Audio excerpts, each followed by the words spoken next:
Chumba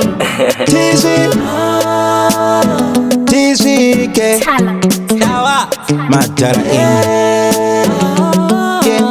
Wenyama ungamkone pauno simuka nodoti udone pachinangwa noda upote mwari wangu itai undione. Vana Juda Iskarioti kana muchechi vanotopinda nebvuti ndichirunga nezvumba vanorunga zouti. Andaimboziva kuti munhu wenyama aziwe kuimba naye. Andaimboziva kuti waunotu wepedyo nzira ndiye anokuvharira. Andaimboziva kuti munhu wenyama aziwe kuimba naye. Andaimboziva kuti waunotu wepedyo nzira ndiye anokuvharira. Vanofara kuona uchiungudza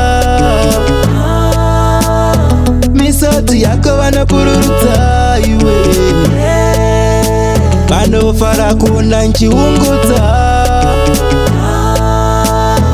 misodzi yako vanopururudza.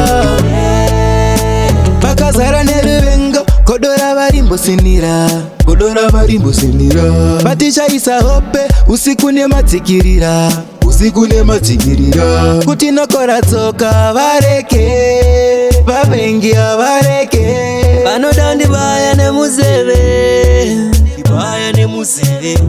manje manyangira yaona. Vanoda ndivenjifema zekorona ndachengetwa neoveza jona. Vanovenga patana pana jamaona. Vanokuvenga pasina chavavatatsira kuzvishandira vanoti uri kutiganzira. Vakanganwa hari mandiri mukuru pane wavo wemunyika. Vanofara kuona uchiungudza misodzi yako vanopururudza iwe. Vanofara kuona nchiungudza misodzi yako vanopururudza. Andaimboziva kuti munhu wenyama aziwe kuimba naye.